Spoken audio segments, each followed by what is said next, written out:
फिर से मैं आप सबको एक बार नमस्कार करता हूं। कार्यक्रम में मेरे साथ जुड़ रहे भारत सरकार में हमारे खेल मंत्री श्रीमान अनुराग ठाकुर जी, सभी खिलाड़ी साथियों, सारे कोचेज और विशेष रूप से अभिभावक, आपके माता पिता, आप सभी से बात करके मेरा विश्वास बढ़ गया है कि इस बार पैरालंपिक गेम्स में भी भारत नया इतिहास बनाने जा रहा है। मैं अपने सभी खिलाड़ियों को और सभी कोचेस को आपकी सफलता के लिए, देश की जीत के लिए ढेरों शुभकामनाएं देता हूं। साथियों, आपका आत्मबल, कुछ हासिल करके दिखाने की आपकी इच्छा शक्ति मैं देख रहा हूं असीम है। आप सभी के परिश्रम का ही परिणाम है कि आज पैरालंपिक में सबसे बड़ी संख्या में भारत के एथलीट जा रहे हैं। आप लोग बता रहे थे कि कोरोना महामारी ने भी आपकी मुश्किलों को जरूर बढ़ाया, लेकिन आपने कभी भी इस क्रम को टूटने नहीं दिया।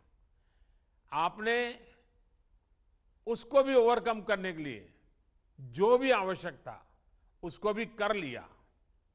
आपने अपना मनोबल कम नहीं होने दिया, अपनी प्रैक्टिस को रुकने नहीं दिया, और यही तो सच्ची स्पोर्ट्समैन स्पिरिट है।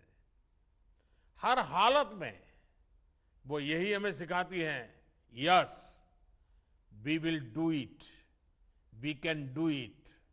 और आप अपने सपने करके दिखाया भी है, सबने करके दिखाया है। साथियों, आप इस मुकाम तक पहुंचे हैं क्योंकि आप असली चैंपियन हैं। जिंदगी के खेल में आपने संकटों को हराया है।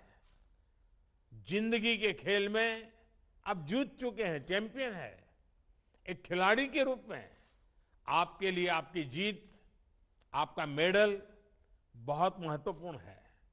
लेकिन मैं बार बार कहता हूं कि नई सोच का भारत आज अपने खिलाड़ियों पर मेडल का दबाव नहीं बनाता है। आपको बस अपना 100% देना है, पूरी लगन के साथ, कोई भी मानसिक बोझ के बिना, सामने कितना मजबूत खिलाड़ी है इसकी चिंता किए बिना। बस हमेशा याद रखिए और इसी विश्वास के साथ मैदान पर अपनी मेहनत करनी है। मैं जब नया नया प्रधानमंत्री बना तो दुनिया के लोगों से मिलता था। अब वो तो ऊंचाई में भी हमसे ज़्यादा होते हैं, उन देशों का रुतबा भी बड़ा होता है। मेरा भी बैकग्राउंड आपके जैसा ही था, और देश में भी लोग शंका करते थे कि ये मोदी जी को दुनिया का तो कुछ पता नहीं है, प्रधानमंत्री बन गए, क्या करेंगे।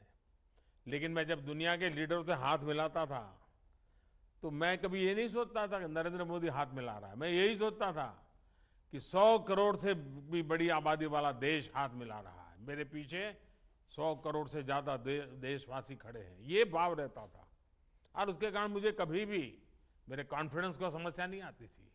मैं देख रहा हूं आपके अंदर तो जिंदगी को जीतने का कॉन्फिडेंस भी है, और गेम जीतना तो आपके लिए बाएं हाथ का खेल होता है। मेडल तो मेहनत से अपने आप आने ही वाले हैं। आपने देखा ही है, ओलंपिक्स में हमारे कुछ खिलाड़ी जीते तो कुछ चूके भी, लेकिन देश सबके साथ मजबूती से खड़ा था, सबके लिए चीयर कर रहा था। साथियों, एक खिलाड़ी के तौर पर आप ये बखूबी जानते हैं कि मैदान में जितनी फिजिकल स्ट्रेंथ की जरूरत होती है, उतनी ही मेंटल स्ट्रेंथ भी मायने रखती है। आप लोग तो विशेष रूप से ऐसी परिस्थितियों से निकल करके आगे बढ़े हैं जहां मेंटल स्ट्रेंथ से ही इतना कुछ मुमकिन हुआ है। इसलिए आज देश अपने खिलाड़ियों के लिए इन सभी बातों का ध्यान रख रहा है। खिलाड़ियों के लिए स्पोर्ट साइकोलॉजी, उस पर वर्कशॉप और सेमिनार्स, इसकी व्यवस्था लगातार करते रहे हैं। हमारे ज्यादातर खिलाड़ी छोटे शहरों, कस्बों और गांवों से आते हैं, इसलिए एक्सपोजर की कमी भी उनके लिए एक बड़ी चुनौती होती है। नई जगह, नए लोग, अंतर्राष्ट्रीय परिस्थितियां, कई बार ये चुनौतियां ही हमारा मनोबल कम कर देती हैं। इसलिए ये तय किया गया कि इस दिशा में भी हमारे खिलाड़ियों को ट्रेनिंग मिलनी चाहिए। मैं उम्मीद करता हूं कि टोक्यो पैरालंपिक को ध्यान में रखते हुए जो 3 सेशंस आपने ज्वाइन किए, इनसे आपको काफी मदद मिली होगी। साथियों, हमारे छोटे छोटे गांवों में, दूर सुदूर क्षेत्रों में कितनी अद्भुत प्रतिभा भरी पड़ी है, कितना आत्मविश्वास है। आज मैं आप सबको देख करके कह सकता हूं कि मेरे सामने प्रत्यक्ष प्रमाण है। कई बार आपको भी लगता होगा कि आपको जो संसाधन सुविधा मिली, ये न मिली होती तो आपके सपनों का क्या होता। यही चिंता हमें देश के दूसरे लाखों युवाओं के बारे में भी करनी है। ऐसे कितने ही युवा हैं जिनके भीतर कितने ही मेडल लाने की योग्यता है। आज देश उन तक खुद पहुंचने की कोशिश कर रहा है। ग्रामीण क्षेत्रों में विशेष ध्यान दिया जा रहा है। आज देश के 250 से ज्यादा जिलों में 360 खेलो इंडिया सेंटर्स बनाए गए हैं, ताकि स्थानीय स्तर पर ही प्रतिभाओं की पहचान हो, उन्हें मौका मिले। आने वाले दिनों में इन सेंटर्स की संख्या बढ़ाकर 1000 तक की जाएगी। इसी तरह हमारे खिलाड़ियों के सामने एक और चुनौती संसाधनों की भी होती थी। आप खेलने जाते थे तो अच्छे ग्राउंड, अच्छे उपकरण नहीं होते थे। इसका भी असर खिलाड़ी के मनोबल पर पड़ता था। वो खुद को दूसरे देशों के खिलाड़ियों से कमतर समझने लग जाता था। लेकिन आज देश में स्पोर्ट्स से जुड़े इंफ्रास्ट्रक्चर का भी विस्तार किया जा रहा है। देश ने खुले मन से अपने हर एक खिलाड़ी की पूरी मदद कर रहा है। टारगेट ओलंपिक, पोडियम स्कीम, इसके जरिए भी देश ने खिलाड़ियों को जरूरी व्यवस्थाएं दी, लक्ष्य निर्धारित किए। उसका परिणाम आज हमारे सामने है। साथियों, खेलों में अगर देश को शीर्ष तक पहुंचना है तो हमें उस पुराने डर को मन से निकालना होगा जो पुरानी पीढ़ी के मन में बैठ गया था।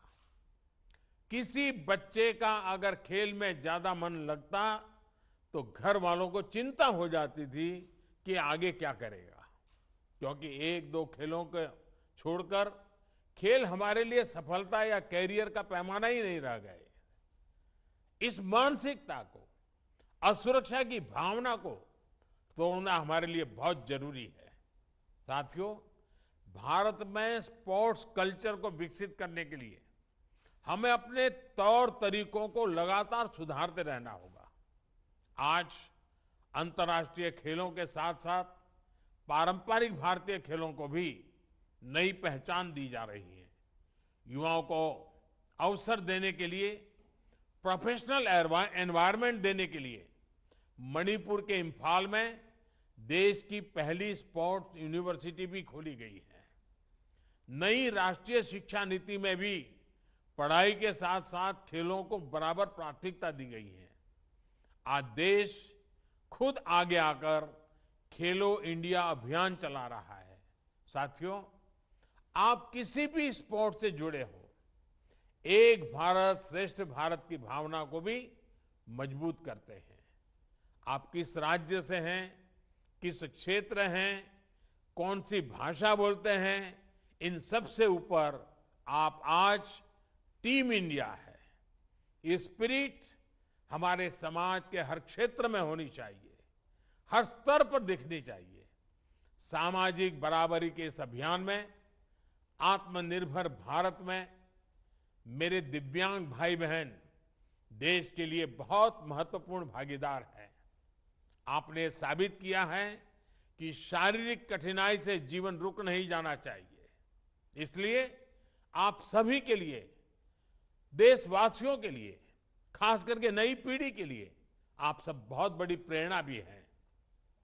साथियों, पहले दिव्यांग जनों के लिए सुविधा देने को लेकर वेलफेयर समझा जाता था, लेकिन आज देश इसे अपना दायित्व मानकर काम कर रहा है। इसलिए देश की संसद ने the rights for persons with disabilities act जैसा कानून बनाया, दिव्यांग जनों के अधिकारों को कानूनी सुरक्षा दी।